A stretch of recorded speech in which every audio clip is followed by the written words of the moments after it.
हम भारत के लोग, हम भारत के लोग, हम भारत के लोग, हम भारत के लोग। भारत को एक संपूर्ण प्रभुत्व संपन्न समाजवादी पंथ निरपेक्ष लोकतांत्रात्मक गणराज्य बनाने चले। हम भारत के लोग, हम भारत के लोग, हम भारत के लोग, हम भारत के लोग। नमस्कार। नूह की हिंसा देश भर में चर्चा में है। मेरी पुरानी जान पहचान का इलाका है, मेरा कार्य क्षेत्र है। कल मैं वहीं था। नूह था, बड़कली था, जहां जहां हिंसा हुई, प्रभावित लोगों से मिला, कार्यकर्ताओं से मिला, एसपी डीसी सब लोगों से मिला।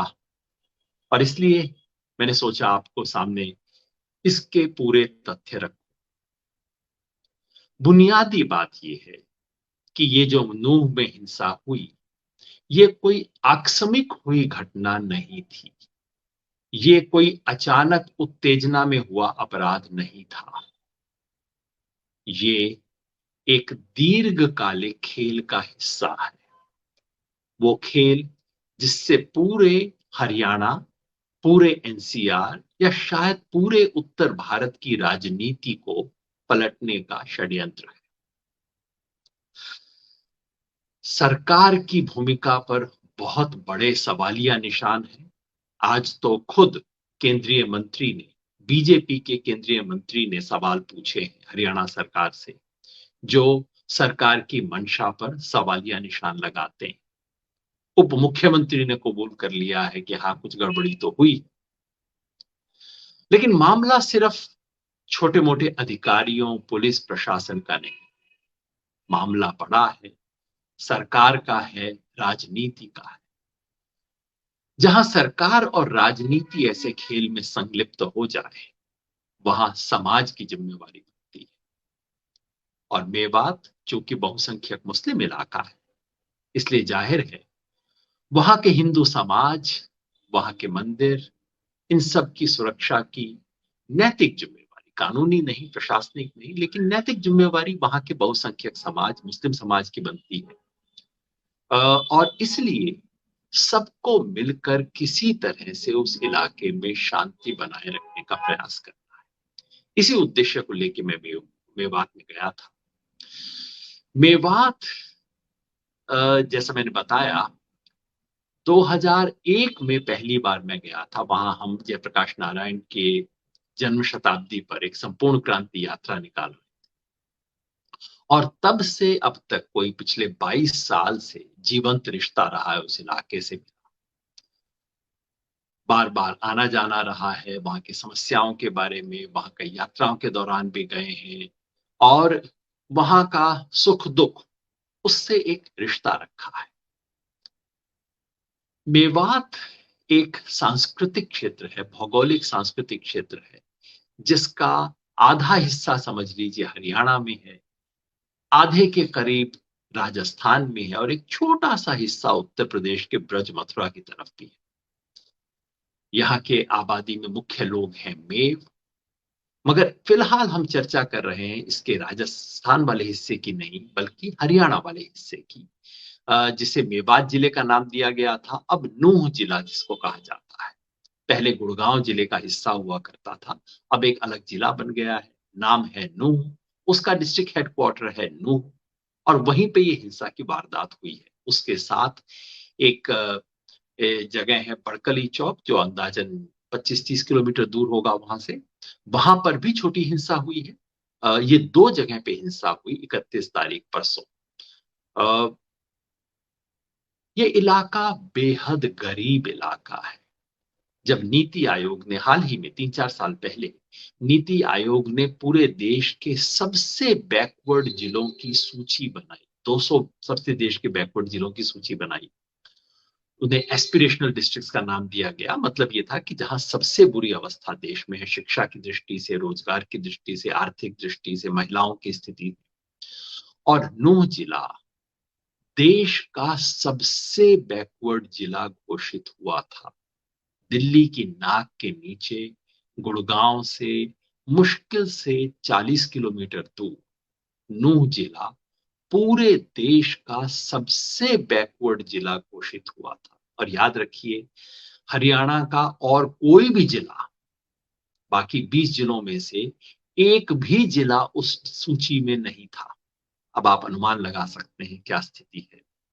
गरीबी है, भयंकर बेरोजगारी है, शिक्षा की हालत बहुत खराब है, महिलाओं की शिक्षा में देश में सबसे कमजोर इलाकों में से एक है, और वहां राजनीति पर चंद परिवारों का कब्जा रहा है। आज उस सब की बात नहीं।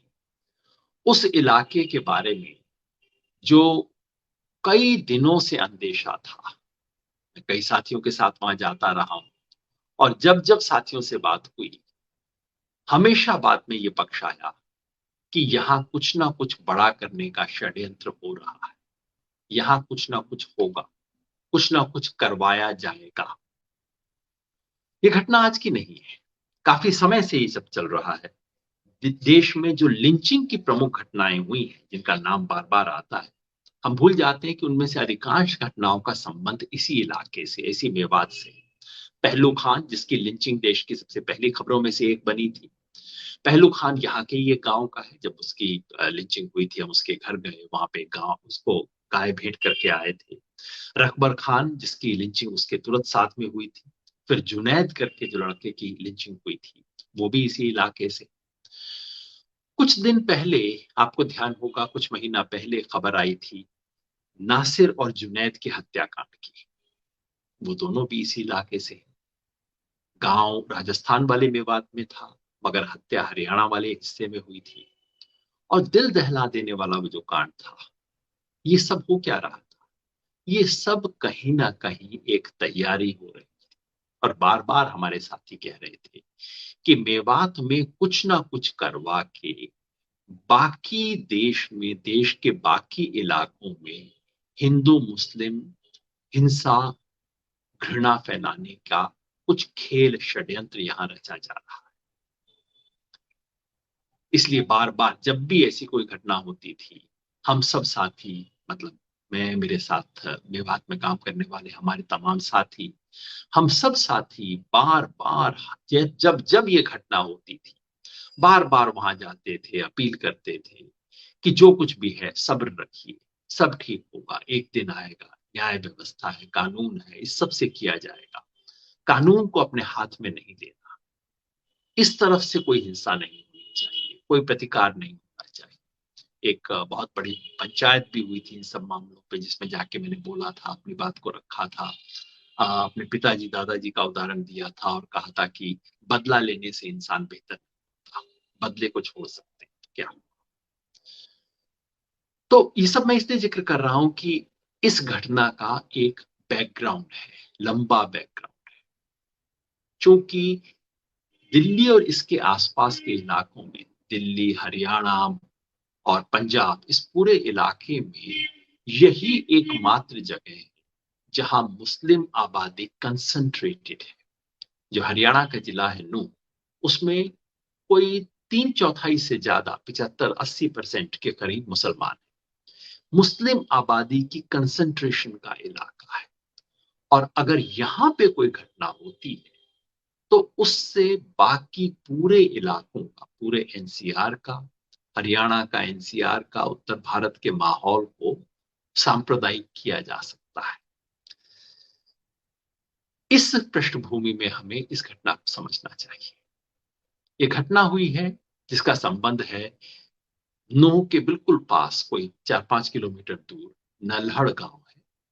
उस गांव में एक शिव मंदिर है, प्राचीन शिव मंदिर, और वहां जल चढ़ाने की परंपरा बहुत पुरानी है।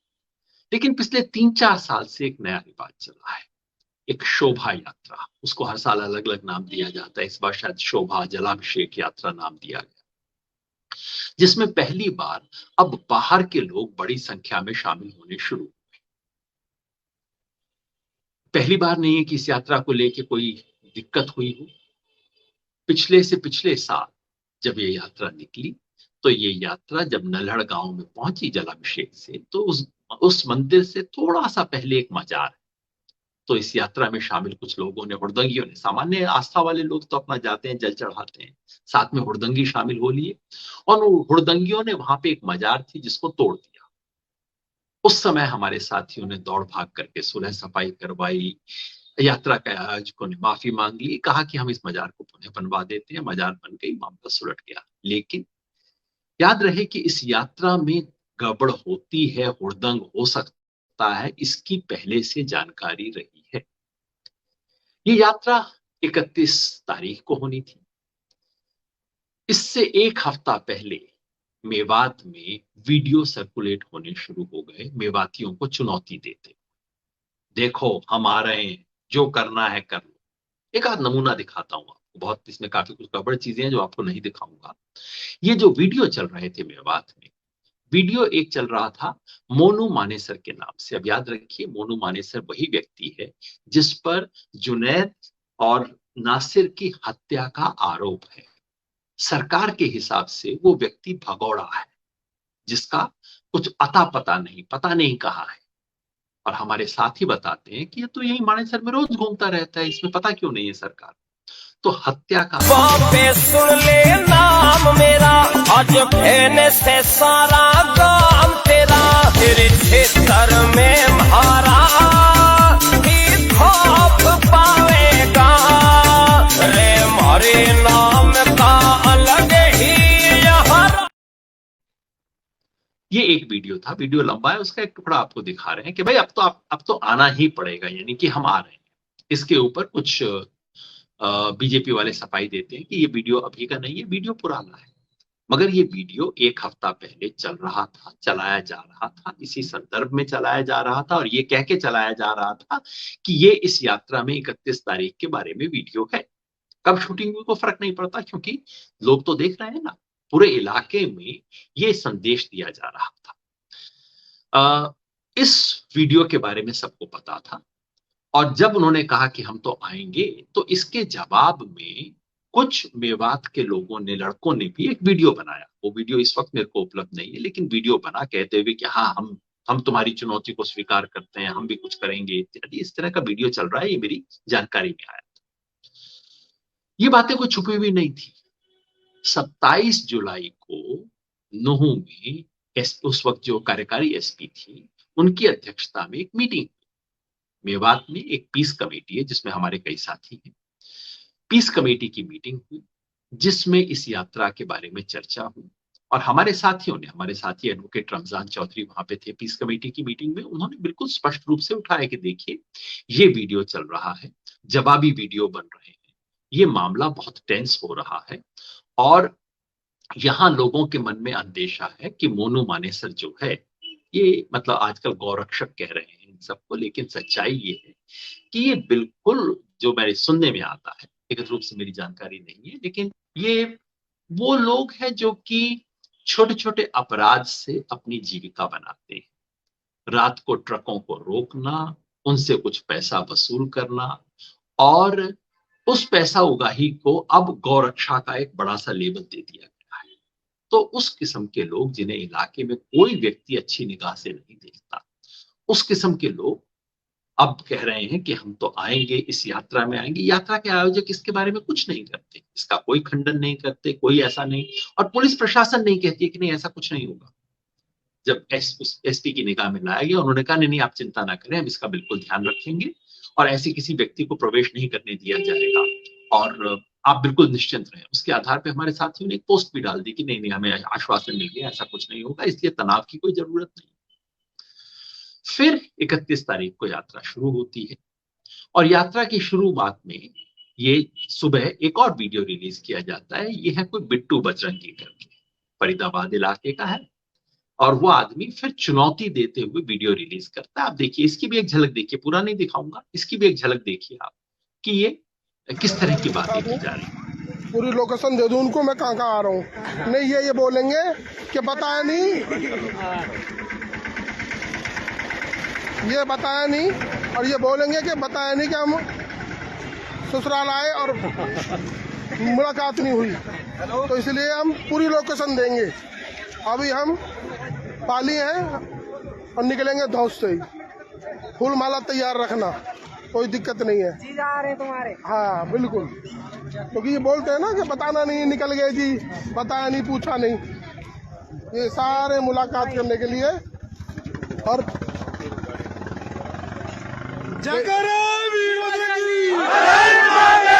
डेढ़ सौ गाड़ियां फुल सिस्टम।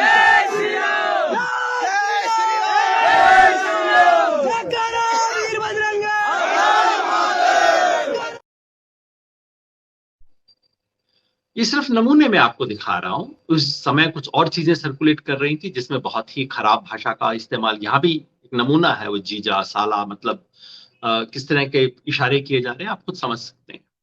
और बहुत कुछ प्रोवोकेटिव चीजें हैं जो मैं दिखाना नहीं चाहता आपको, क्योंकि माहौल खराब करना हमारा उद्देश्य नहीं। इस तरह के माहौल बनाते हुए, ये उस दिन सुबह का वीडियो है जो आरएसएस बीजेपी वाले कहते हैं ना बहुत पुराने वीडियो है, ऐसा पुराने नहीं, बिल्कुल उस दिन सुबह का वीडियो, लोकेशन दे रहे हैं, कह रहे हैं हम यहाँ पे इतने बजे आएंगे। तो वहां पे माहौल ये है कि देखिए अब ये बिल्कुल आपको चुनौती देते हुए आ रहे हैं। अब इस हालात में आप देखिए इस यात्रा को परमिशन दी जाती है ये जानते हुए कि इसके अंदर गड़बड़ हो सकती है। पुलिस को पूरी इंफॉर्मेशन है। कल इंडिया टुडे ने एक स्पेशल इन्वेस्टिगेशन करके दिखाया है कि सीआईडी की तरफ से बाकायदा सरकार को इंफॉर्मेशन थी कि इस यात्रा के अंदर गड़बड़ी होने वाली है। कल खुद सीआईडी का व्यक्ति कबूल कर रहा है, इंडिया टुडे की टेप के ऊपर ही बात आई। तो ये जानते हुए इस यात्रा को परमिशन दी गई। परमिशन सरकार दे तो सरकार ये भी कह सकती थी कि भाई जो जेन्युइन यात्री हैं जो आ रहे हैं जलाभिषेक करने उनको हम आने देंगे, महिलाएं आती हैं, बच्चे भी आते हैं, सामान्य यात्री आते हैं, लेकिन ये जो सब साथ में हुड़दंगी आ रहे हैं इनको हम परमिशन नहीं देंगे। लेकिन नहीं, सबको परमिशन दी गई। आप खुद वीडियो में सुन सकते हैं, वो खुद कह रहे हैं 150 गाड़ियां आ रही हैं। अब 150 गाड़ियां आ रही हैं इस तरह की यात्रा के अंदर, अब यात्रियों गाड़ियों को परमिशन दी गई। यही नहीं, यात्रा के दौरान, और ये बात टीवी चैनल्स ने बार बार दिखाई है, यात्रा के दौरान ये जो यात्री शिव मंदिर में पानी चढ़ाने जा रहे हैं, जलाभिषेक करने जा रहे हैं, साथ में क्या क्या लेके चल रहे हैं आप देखिए, डंडे, तलवार। और ये लोग कहते हैं इसमें क्या बुराई है साहब, डंडे तलवार लेके चलने में क्या कोई गैर कानूनी है? अब देखिए ये इस यात्रा, इसके बारे में आज केंद्रीय मंत्री राव इंद्रजीत ने भी सवाल पूछे हैं, कम से कम किसी ने तो सवाल हो रहा पूछा। है। लोगों ने अपने हाथों में पत्थर उठाने शुरू कर लिए। मैं आपको दिखाना चाहूंगा कि एक हाथ गन भी है, आप देख सकते हैं, उनके हाथ में एक गन भी पकड़ी हुई है। हाँ, देख सकते हैं आप, गन पकड़ी हुई है। तो आप यहीं से समझ सकते हैं कि इस समय माहौल कितना खराब है। ये पुलिस की वैन है, मैं आपको दिखाना चाहूंगा, जो पीछे की तरफ जा रही है। पर आप देख सकते हैं वहां पुलिस तैनात है, पर पुलिस बल यहाँ अभी इतना कम है कि शायद वो इस समय मौके को संभाल ना सके, यहाँ लोगों को कंट्रोल ना कर सके।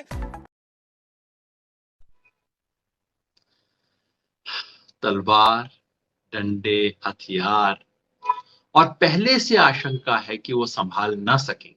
ये हिंसा होने से पहले की फुटेज है, पहले से आशंका है कि नहीं संभाल सकेंगे।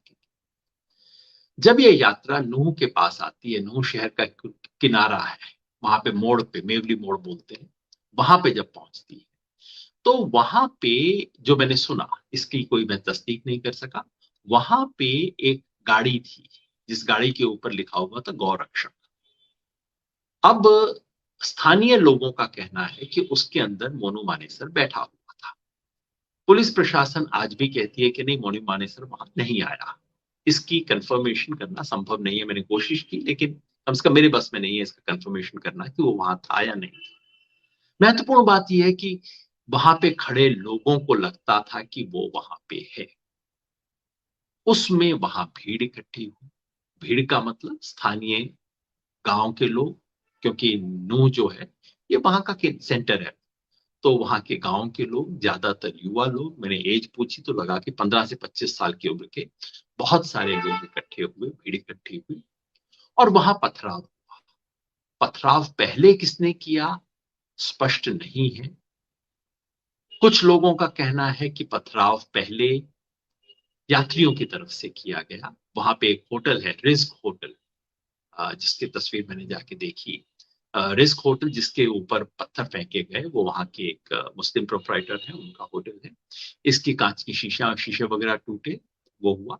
तो कुछ लोगों का दावा है कि पहला पत्थर यात्रियों की तरफ से फेंका गया, लेकिन अधिकांश लोग जिनसे मैंने बात की, उनकी समझ थी कि नहीं, पहला पत्थर सड़क से फेंका गया, ये इस इस संदेह में कि मोनू मानेसर की गाड़ी वहां से जा रही है। और वहां पथराव शुरू हुआ, और पथराव शुरू होते ही उसी पथराव में 2 होमगार्ड के जवानों की मृत्यु हुई, जो सबसे दुखद चीजों में से है, जिसका कोई लेना देना नहीं है इस चीज से। वो तो एक अपनी ड्यूटी करने के लिए आए हैं दोनों। उन 2 लोगों की मृत्यु इस पथराव में हुई।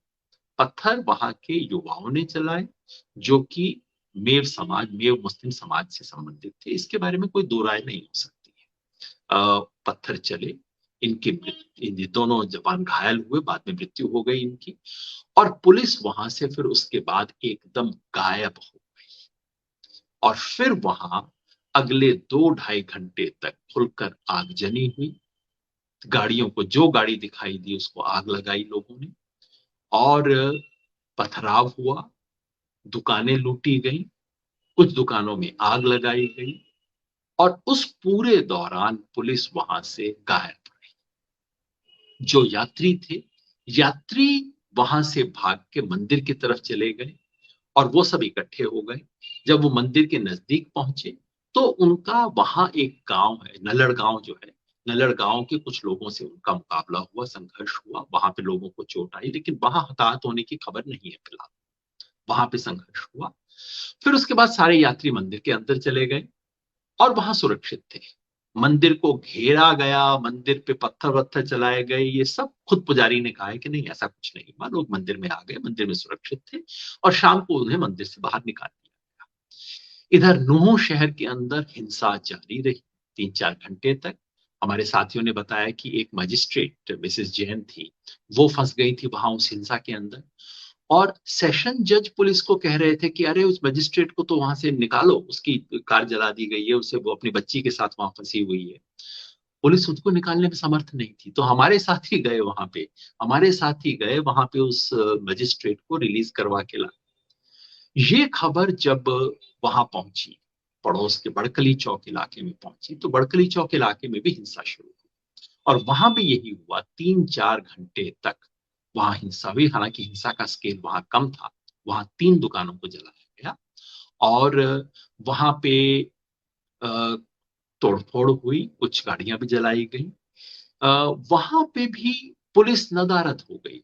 अफसरों ने अपने आप को अंदर से लॉक कर लिया, और वहां के गांव वाले लोगों ने आके, बिल्कुल नजदीक में नगीना गांव है, उस गांव के सरपंच से हमारी मुलाकात हुई, जो बहुत हिम्मत से जिन्होंने अपना काम किया था। उन्होंने जाके इन सबको बचाया, इन सबको उस हिंसा से बचाने का, बाहर निकालने का काम वहां हमारे सरपंच, मैं नाम ढूंढ रहा था उनका, नसीम नसीम अहमद जी, नसीम अहमद, जो कि नगीना के सरपंच हैं। उन्होंने जाके तहसीलदार को बचाया, पुलिस वालों को बाहर निकाला। और जब ये गुंडागर्दी चलती रही, क्योंकि नसीम ने कहा कि देखिए, अगर कोई स्थानीय व्यक्ति होता तो मैं पहचान लेता, मैं उनको कुछ कर देता, लेकिन ना मैं उन्हें पहचानता था जो गुंडागर्दी कर रहे थे, हिंसा कर रहे थे, ना वो मुझे पहचानते थे। ये बाहरी लोग थे, नकाब पहना हुआ था, काला चश्मा लगाया हुआ था। और फिर 2-3 बार प्रयास के बाद नसीम अहमद गांव से सब लोगों को इकट्ठा करके ले गए, मुसलमान और हिंदू दोनों उस गांव में, दोनों जब 400-500 लोगों को इकट्ठा करके लेके गए, वहां पहुंचे और गुंडों को भगाया। तो पुलिस शासन ने नहीं, गुंडों को भगाने का काम भी समाज ने किया, और हिंदू मुसलमान ने मिलके किया। ये सब हिंसा वहां पे हुई, जिस हिंसा में अब तक कुल मिला के वहां पे 4 लोगों के हताहत होने की खबर है। 2 पुलिस के, 2 सामान्य लोग जिनकी शिनाख्त अभी होनी बाकी है। और उसके बाद से, जैसा आप जान रहे हैं, उसके बाद से इस घटना को आधार बनाकर पड़ोस के इलाकों में हिंसा शुरू हो गई है। उसी दिन शाम को सोहना, जो कि एक शहर है उससे, नूह से कोई 15-20 किलोमीटर दूर, वहां पे हिंसा शुरू हुई। वहां पे जो मेवाती मुसलमान वापस आ रहे थे, उन सबको पकड़ पकड़ के मारपीट उनके साथ हुई। उसी दिन रात को गुड़गांव के सेक्टर 57 के इलाके में एक मस्जिद को तोड़ा गया, और वहां के इमाम, एक युवा इमाम जो बहुत अच्छी बातें किया करते थे, उस इमाम को मार दिया गया। बाकी सब इलाकों से बहुत भड़काऊ वीडियो चल रहे हैं, मेवात पे चढ़ाई करने के मंसूबे बताए जा रहे हैं, चुनौतियां दी जा रही हैं, षड्यंत्र हो रहे हैं। यही सब माहौल जिसका डर था। तो ये पूरा सच है जो हुआ था। देखिए, फिर मैं स्पष्ट कर दूं कि धार्मिक अनुष्ठान मनाना परंपरा है और वहां के समाज का अधिकार है। वो ऐसा करते हैं, करते आए हैं, करते हैं, इसमें कोई दिक्कत नहीं। लेकिन चुनौती देना, भड़काना, तमाम तरह की फप्तियां कस के वीडियो चलाना, माहौल खराब करना, तलवार लेना, डंडे लेके आना, ये किसी का अधिकार नहीं। दूसरी बात, भड़काना, भड़काऊपन काफी था। लोगों के क्षुब्ध और गुस्सा होना समझ आता है। विरोध व्यक्त करना भी अधिकार है अगर आपको भड़काया जाए, आपको तंग किया जाए, लेकिन पत्थर चलाना किसी का अधिकार नहीं। हिंसा करना किसी का अधिकार नहीं है। तो ऐसे में करना क्या चाहिए? 4 बात जो होनी चाहिए। पहली और सबसे महत्वपूर्ण बात यह है कि हिंसा को अब और फैलने से रोका जाए। आज भी सरकार चाहे तो हिंसा रुक सकती है। मेवात के चारों तरफ इलाकों में जिस तरह के वीडियो चल रहे हैं, मेरे पास हैं, बहुत भड़काऊ वीडियो हैं, इसलिए मैं दिखा नहीं रहा क्योंकि स्थिति खराब नहीं होनी चाहिए। ये भड़काऊ वीडियो बनाने वालों को पकड़ पकड़ के जो इस वक्त धमका रहे हैं कि अब हम मेवात में कुछ करेंगे, उनको पकड़ा जाए। इस तरह की और कोई घटना जैसी सोहना में हुई, गुड़गांव में हुई, बल्लभगढ़ में भी होने का अभी समाचार था। जी नहीं, एक और इलाके से आया था। इन सब जगहों पे जो कुछ हो रहा है उसको तुरंत सख्ती से रोका जाए, हिंसा को और फैलने न दिया जाए। दूसरी बात, जिन लोगों ने पत्थर चलाए हैं, जिनके बारे में एविडेंस है, किसी तरह का फुटेज है या कोई एविडेंस है, उन्हें बिल्कुल तुरंत गिरफ्तार किया जाए। लेकिन उनके नाम पर बेगुनाह लोगों की धरपकड़ न की जाए। कल जब मैं वहां था तो स्थिति ये थी कि नूह से सब परिवारों ने अपने लड़कों को बाहर भेज दिया था, भगा दिया था। जब नगीना गांव में गया, जिस गांव के लोगों ने आके डिफेंड किया, तहसीलदार को बचाया, जिस गांव के लोगों ने गुंडों को भगाया, उस गांव के आधे लोग इस वक्त अपने घर छोड़ छोड़ के खेत में भागे हुए। और गांव गांव से कल खबर आ रही थी, जहां मैं फोन कर रहा था, मिल रहा था, साहब मर्द लोग तो सब भागे हुए हैं, सबको लग रहा है पुलिस आके बस जो हाथ में दिखेगा उसको पकड़ लेगी, उसको तंग करेगी। तो ये जो स्थिति है, इस स्थिति से इस स्थिति की जरूरत नहीं है। जिसके बारे में क्लियर एविडेंस है उसे जरूर पकड़िए। इस तरह के बेगुनाह लोगों की धरपकड़ करने समाज में गलत मैसेज जाएगा। तीसरी बात, जैसे पत्थर चलाने वालों पे एक्शन होना चाहिए, ठीक उसी तरह से ये जो भड़काऊ वीडियो बनाने वाले, चलाने वाले, प्रसार करने वाले और इसके सहारे सांप्रदायिक माहौल खराब करने वाले तमाम लोगों पर कार्रवाई होनी चाहिए। कल जब मैं एसपीडीसी को मिला तो उन्हें दोनों बातें मैंने कही, पत्थर वालों को पकड़िए और इन वीडियो वालों को पकड़िए। इन दोनों लोगों को पकड़ के जेल में कीजिए ताकि इससे समाज में मैसेज जाए कि ये चीज नहीं हो सकती। चौथी बात, पुलिस प्रशासन की जो भूमिका रही है उसकी जांच होनी चाहिए। ये सारी सूचना होने के बाद इनको अनुमति क्यों दी गई?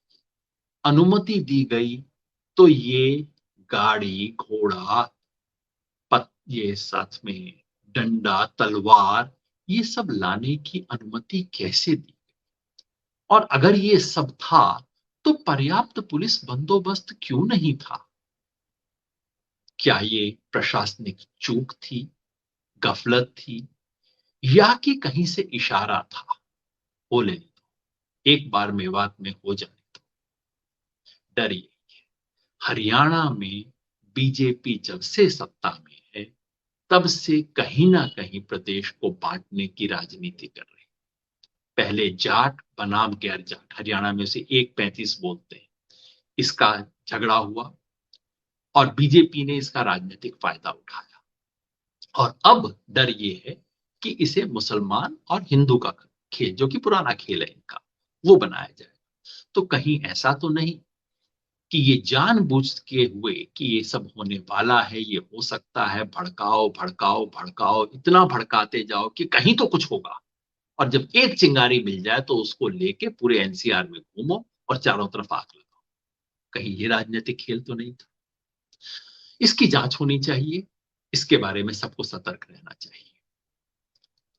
और अब तो केंद्रीय मंत्री ने खुद कह दिया है, तो इसकी तो जांच होनी चाहिए। कौन था जिसने इन सब चीजों की अनुमति दी, और पूरा एडमिनिस्ट्रेटिव मेल्टडाउन कैसे हो गया? 3-4 घंटे तक सड़क पे कोई नहीं, जो कुछ मर्जी कर लो, ये स्थिति क्यों आई, कैसे आई?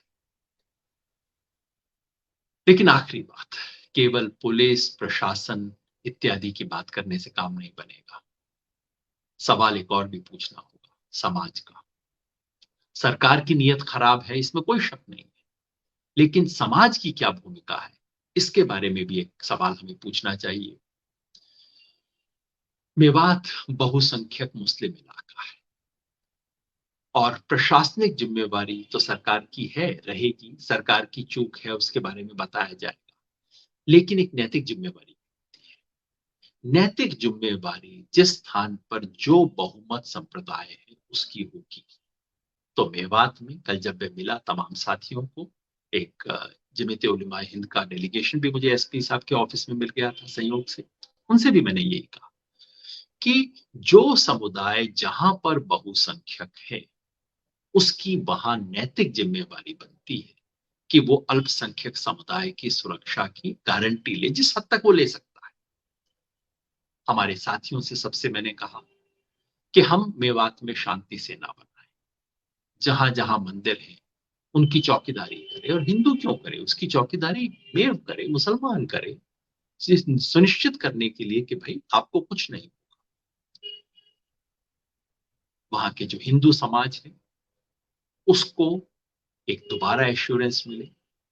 इस तमाम घटनाक्रम में जो एक चीज नहीं हुई, जहां से मैंने शुरुआत की थी वहीं से मैं समाप्त करूंगा, इस पूरे घटनाक्रम में जो एक चीज नहीं हुई वो थी कि समुदायों की आपस में भिड़ंत नहीं हुई, समुदाय नहीं बढ़ रहे थे, जो कि दिल्ली में दुर्भाग्यवश हुआ था। पूर्वोत्तर दिल्ली में जो हुआ, मोहल्ले मोहल्ले एक दूसरे से लड़ रहे हैं, पड़ोसी एक दूसरे के खिलाफ लड़ रहे हैं, वैसा कुछ नहीं हुआ। अधिकांश हमला करने, ये जो बाहर प्रदर्शन में लेने आए, शोभा यात्रा के अंदर आके हुड़दंग जो कर रहे थे, ये इन सब लोगों का मेवात से कोई संबंध नहीं था। और जिन लोगों ने आके पत्थरबाजी की मेव समाज के नाम पे, उन्हें भी अधिकांश स्थानीय लोग कह रहे थे जी कि हम इनको पहचानते नहीं है। तो जो भी हुआ, कम से कम ये जो एक संबंध का धागा है वो नहीं टूटा है, पड़ोसी पड़ोसी के खिलाफ नहीं है, गांव के लोग गांव के लोगों से लड़ नहीं रहे हैं, लोग मिलके काम कर रहे हैं। और इसलिए मैं समझता हूं इस सामाजिक, सरकार जो भी करे, जो भी षड्यंत्र हो, राजनीति के जो भी षड्यंत्र हो, समाज को बचा के रखना है। और समाज को बचा के रखने का तरीका ये है कि वहां का बहुसंख्यक समाज ये जिम्मेवारी ले, वे मुस्लिम समाज जिम्मेवारी ले कि यहाँ के मंदिर, यहाँ के हिंदुओं को हम सुरक्षा देंगे।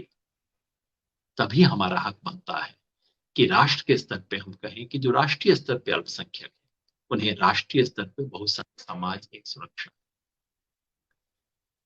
मेवात की बहुत लंबी संस्कृति है। मेवात का इस्लाम एक बहुत अलग किस्म का इस्लाम है, जो 50-60 साल पहले तक हिंदू परंपराओं, मान्यताओं, रीति रिवाजों के बहुत नजदीक रहा है।